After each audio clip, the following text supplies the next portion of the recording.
इस्लाम में रोज़े की फ़जीलत क्या है? रोज़ा एक इबादत है। रोज़े को अरबी भाषा में सौम कहते हैं। इसका अर्थ रुकने और चुप रहने के हैं। कुरान में इसे सब्र भी कहा गया है, जिसका अर्थ है समय पर नियंत्रण और स्थिरता व जमाओ। इस्लाम में रोज़े का मतलब होता है केवल ईश्वर के लिए भोर से लेकर सूरज डूबने तक खाने पीने सभी बुराइयों से समय को रोके रखना। अनिवार्य रोज़े जो केवल रमज़ान के महीने में रखे जाते हैं और यह हर वयस्क मुसलमान के लिए अनिवार्य हैं।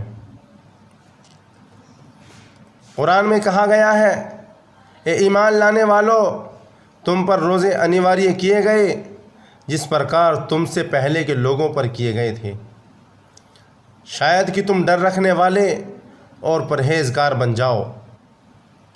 एक और जगह कुरान में कहा गया है, रमज़ान का महीना जिसमें कुरान उतारा गया लोगों के मार्गदर्शन के लिए और मार्गदर्शन और सत्य असत्य के अंतर के प्रमाणों के साथ। अतः तुम में जो कोई इस महीने में मौजूद हो उसे चाहिए कि उसके रोज़े रखे, और जो बीमार हो या यात्रा में हो तो दूसरे दिनों से गिनती पूरी कर ले। ईश्वर तुम्हारे साथ आसानी चाहता है, वह तुम्हारे साथ सख्ती और कठिनाई नहीं चाहता, और चाहता है कि तुम संख्या पूरी कर लो और जो सीधा मार्ग तुम्हें दिखाया गया है उस पर ईश्वर की बड़ाई प्रकट करो, और ताकि तुम कृतज्ञ बनो। एक और जगह कुरान में कहा गया है, रोज़ा एक बहुत महत्वपूर्ण इबादत है। हर कौम में हर पैगंबर ने रोज़ा रखने की बात कही। आज भी रोज़ा हर धर्म में किसी न किसी रूप में मौजूद है। कुरान के अनुसार रोज़े का उद्देश्य इंसान में तक़वा या संयम पैदा करना है। तक़वे का एक अर्थ है ईश्वर का डर, और दूसरा अर्थ है ज़िंदगी में हमेशा एहतियात वाला तरीक़ा अपनाना।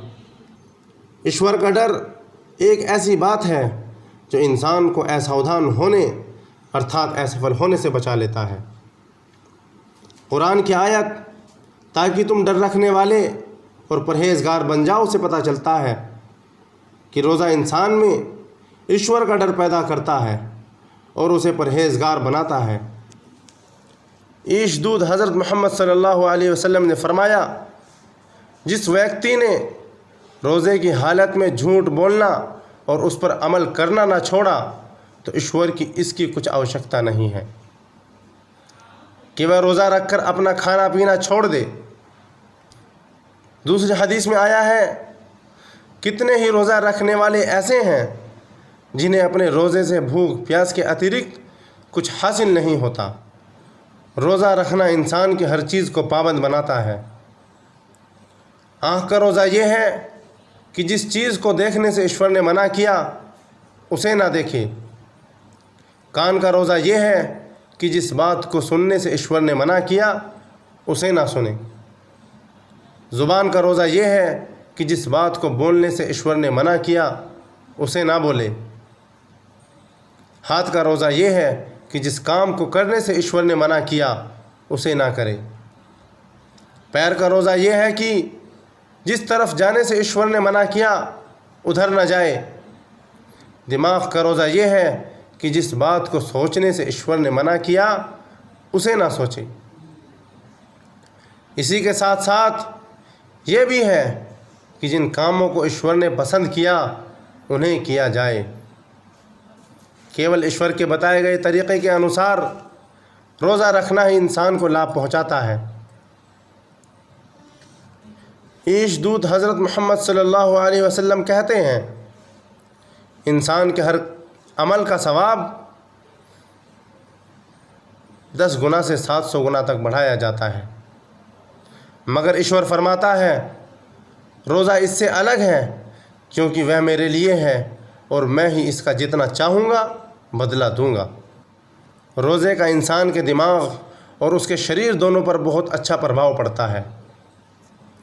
रोज़ा एक वार्षिक ट्रेनिंग कोर्स है जिसका उद्देश्य इंसान की ऐसी विशेष ट्रेनिंग करना है जिसके बाद वह साल भर समय केंद्रित जीवन के बजाय ईश्वर केंद्रित जीवन व्यतीत कर सके। रोज़ा इंसान में अनुशासन पैदा करता है ताकि इंसान अपनी सोचों व कामों को सही दिशा दे सके। रोज़ा इंसान का समय पर कंट्रोल ठीक करता है।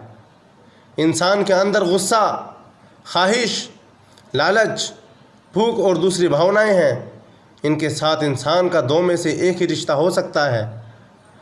इंसान इन्हें कंट्रोल करे या ये इंसान को कंट्रोल करें। पहली सूरत में लाभ और दूसरी में हानि है। रोज़ा इंसान को इन्हें काबू करना सिखाता है, अर्थात इंसान को जुर्म और पाप से बचा लेता है। रोज़ा रखने के बाद इंसान का आत्मविश्वास और आत्म संयम व संकल्प शक्ति बढ़ जाती है। इंसान जान लेता है कि जब वह खाना पानी जैसी चीज़ों को दिन भर छोड़ सकता है जिनके बिना जीवन संभव नहीं, तो वह बुरी बातों व आदतों को तो बड़ी आसानी से छोड़ सकता है। जो व्यक्ति भूख बर्दाश्त कर सकता है वह दूसरी बातें भी बर्दाश्त कर सकता है। रोज़ा इंसान में सहनशीलता के स्तर को बढ़ाता है। रोज़ा इंसान से स्वार्थपरता और सुस्ती को दूर करता है। रोज़ा ईश्वर की नेमतों के महत्व का एहसास दिलाता है। रोज़ा इंसान को ईश्वर का सच्चा शुक्रगुजार बंदा बनाता है। रोज़े के द्वारा इंसान को भूख प्यास की तकलीफ़ का अनुभव कराया जाता है ताकि वह भूखों की भूख और प्यासों की प्यास में उनका हमदर्द बन सके। रोज़ा इंसान में त्याग के स्तर को बढ़ाता है। इस तरह हम समझ सकते हैं कि रोज़ा ईश्वर का मार्गदर्शन मिलने पर उसकी बड़ाई प्रकट करने, उसका शुक्र अदा करने और परहेजगार बनने के अतिरिक्त न केवल इंसान के दिमाग बल्कि उसके शरीर पर भी बहुत अच्छा प्रभाव डालता है। ईश दूध हज़रत मोहम्मद सल्लल्लाहु अलैहि वसल्लम के शब्दों में हम कह सकते हैं, हर चीज़ पर उसको पाक पवित्र करने के लिए ज़कात है और शरीर की ज़कात रोज़ा है। रोज़ा रखने का मतलब सिर्फ भूखे प्यासे रहना नहीं है, बल्कि हमारे पूरे बदन के एक एक हिस्से का रोज़ा है। हमें अपने नफ्सों और अपने ख्वाहिशों पर काबू रखना है। अश्लीलता या गलत काम से बचना है। इसका मतलब हमें हमारे शारीरिक और मानसिक दोनों के कामों को नियंत्रण में रखना है। रोज़ा आँख का है, मतलब बुरा मत देखो। रोज़ा कान का भी है, मतलब गलत बात ना सुनो। रोज़ा मुंह का भी है, मतलब मुंह से अपशब्द ना निकलें। रोज़ा हाथ पाँव का भी है, मतलब हाथ से अच्छा काम ही हो, वह पाँव सिर्फ अच्छाई के रास्ते पर ही बढ़ें। इस महीने में इस्लाम की पाक किताब कुरान नाजिल हुई। कुरान के दूसरे पारे के आयत नंबर 183 में रोज़ा रखना हर मुसलमान के लिए ज़रूरी बताया गया है। इस मुबारक महीने में किसी तरह के झगड़े या गुस्से से न सिर्फ मना फरमाया गया है, बल्कि किसी से गिला शिकवा है तो उससे माफ़ी मांगकर समाज में एकता कायम करने की सलाह दी गई है। इसके साथ एक तय रकम या सामान गरीबों में बांटने की हिदायत दी है, जो समाज के गरीब लोगों के लिए बहुत ही मददगार है। जब मुसलमान रोज़ा रखता है, उसके हृदय में भूखे व्यक्ति के लिए हमदर्दी पैदा हो जाती है। रमज़ान में नेक कामों का सवाब 70 गुना बढ़ा दिया जाता है। 70 गुना अरबी में मुहावरा है जिसका मतलब होता है बेशुमार। ज़कात इसी महीने में अदा की जाती है। यदि कोई व्यक्ति अपने माल की ज़कात इस महीने में निकालता है तो उसको 1 रुपये की जगह 70 रुपये अल्लाह की राह में देने का पुण्य मिलेगा। कुरान में अल्लाह ने फरमाया कि रोज़ा तुम्हारे ऊपर इसलिए फ़र्ज़ किया गया है ताकि तुम खुदा से डरने वाले बनो। और खुदा से डरने का मतलब ये है कि इंसान अपने अंदर विनम्रता तथा कोमलता पैदा करे और ख़ुद को हर पल खुदा का मोहताज समझता रहे। वह समझे कि मैं तो कुछ भी नहीं, एक रोज़ फ़ना हो जाऊंगा। यह तो सब अल्लाह ही का करम है।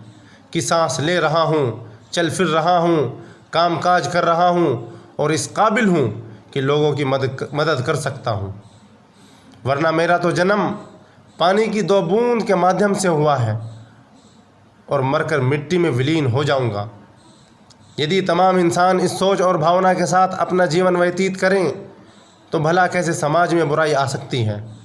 यदि मनुष्य और ख़ास तौर पर मुसलमान पूरे वर्ष इसी आस्था और तरीक़े के साथ अपना जीवन व्यतीत करें जैसा कि वह रोज़े में करते हैं, तो पूरी उम्मीद है कि समाज में प्रेम, सहानुभूति, हमदर्दी, नेकी, एक दूसरे के तय मोहब्बत और प्यार का माहौल क़ायम होगा तथा इस नेकी का असर दूसरी तमाम कौमों पर भी पड़ेगा। वमा अलैना इल्लल बलाग।